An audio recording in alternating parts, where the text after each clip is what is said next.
World cup selection का आखिरी दिन दो प्लेयर रिंकू और चिंटू अपने स्कोर कार्ड के साथ, पर सिलेक्शन सिर्फ किसी एक का ही होगा। सिलेक्शन के लिए दोनों का एवरेज स्कोर निकाला गया, पर दोनों का स्कोर सेम रहा 42 रन्स। अब बताओ, अगर तुम्हें इन दोनों में से किसी एक को चूज करना हो तो तुम किसे चुनोगे?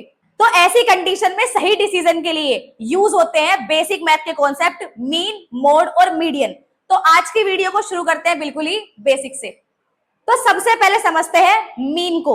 मीन, जिसे हम नॉर्मली एवरेज भी कहते हैं, इसको कैलकुलेट करना बहुत सिंपल होता है। इसके लिए हमें क्या करना होता है कि हमारी जितनी भी ऑब्जर्वेशंस होती है इनको सम किया जाता है, मींस ऐड करते हैं और इसको डिवाइड कर देते हैं नंबर ऑफ ऑब्जर्वेशन से। चलो इसको एक बार एग्जांपल के थ्रू समझते हैं।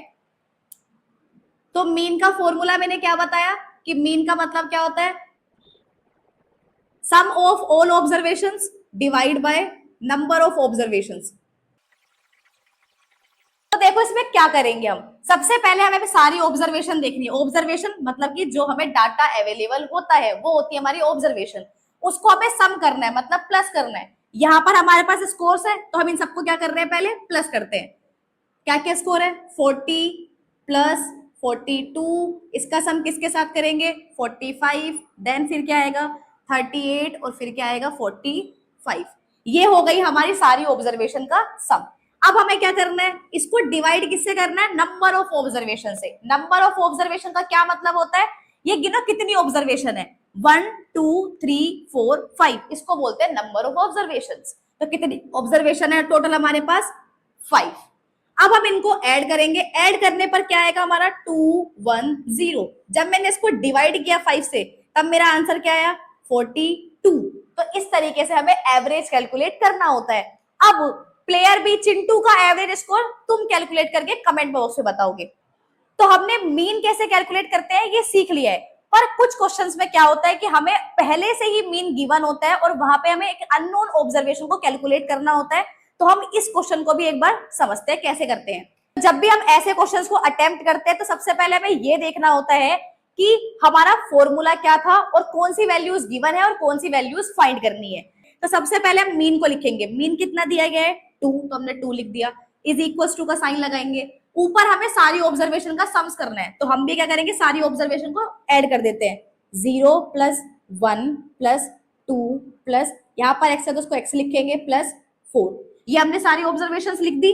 उसके बाद हम क्या करेंगे, कितनी ऑब्जर्वेशन थी? 1 2 3 4 5, तो यहाँ पर हम क्या लिख देंगे? 5। यहाँ तक समझ में आ गया कैसे करना है? जैसे जैसे हमारा फॉर्मूला लिखा हुआ है वैसे वैसे हमें डाटा को लिखना है बस, और कुछ नहीं करना है। अब क्या करेंगे, अब ध्यान से देखो, इन सबको हम ऐड कर सकते हैं। 2 इज इक्वल टू 0 में 1 ऐड किया, 1 में 3 और फिर 4 ऐड किया, तो कितना होगा? 7 प्लस एक्स। क्योंकि एक्स को तो हम ऐड कर नहीं पाएंगे, ये तो एक अल्फाबेट है, ये नंबर में ऐड होगा नहीं। अपोन में क्या लिख देंगे हम? 5। अब आगे क्या करेंगे, क्योंकि यहाँ तो डिवाइड नहीं हो पाएगा। अब इस 5 को ये इधर डिवाइड कर रहा है, उधर जाएगा, इक्वल्स टू के उधर जाएगा तो क्या करेगा? मल्टीप्लाई करेगा। तो 2 multiply by 5 is equals to 7 plus x. 5 2 जा 10 is equals to 7 plus x.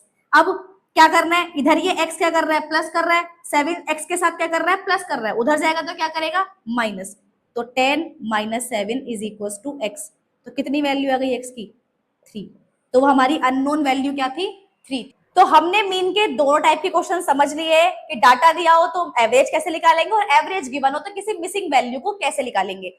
अब हम सीखेंगे कि मीडियन कैसे कैलकुलेट किया जाता है। तो अगर मैं मीडियन को तुम्हें एक वर्ड में समझाऊं तो इसका सिंपल मतलब है मिडल वैल्यू। मिडल वैल्यू कैसे निकालते हैं कि जो भी हमारे पास डाटा या इंफॉर्मेशन अवेलेबल होती है उसके हमें बिल्कुल मिड में जाना है और जो हमारे पास वैल्यू आएगी वही हमारी क्या होती है? मीडियन होती है। इसको एक बार समझते हैं।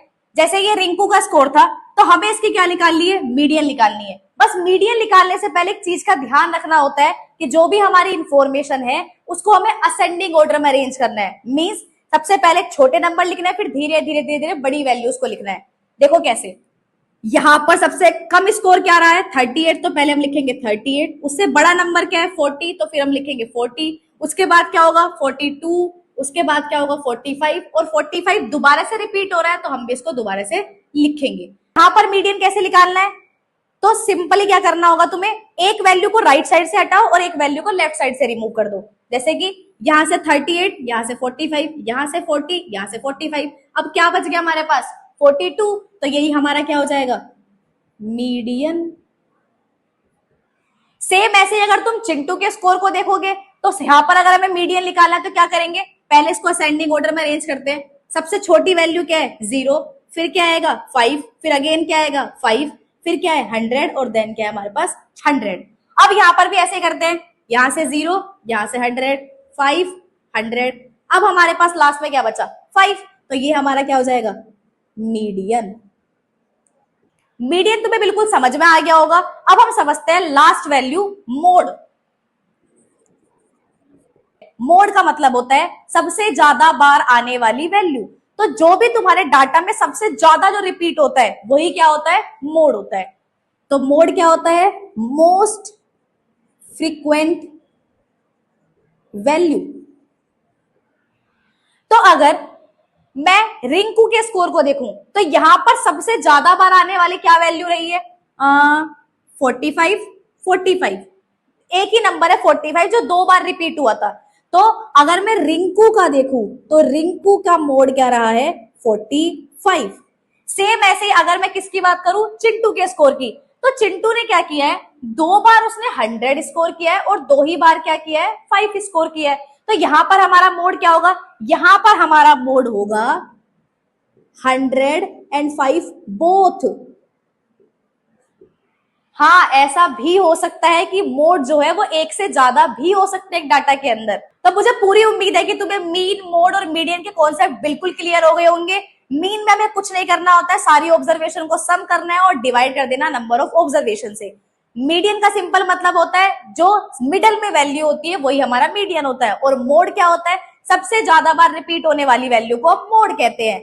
अब हमारा वही क्वेश्चन कि प्लेयर ए और प्लेयर बी में से कौन सिलेक्ट होगा रिंकू या चिंटू। तो ध्यान से देखो हमारे रिंकू ने का जो मीन था, मीन की वैल्यू कितनी थी 42। सेम ऐसे किसकी रही थी चिंटू की भी मीन वैल्यू क्या थी 42।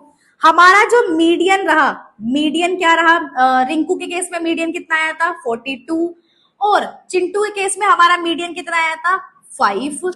अब लास्ट में देखते हैं मोड की वैल्यू क्या रही, तो मोड कितना रहा है 45 और चिंटू के केस में कितना आया मोड 100 और 5। तो अगर ध्यान से इन तीनों वैल्यूज को देखा जाए तो मैं तो रिंकू को सिलेक्ट करूंगी। क्यों मैंने ऐसे क्यों करा, क्योंकि रिंकू जो है वो ज्यादा रिलायबल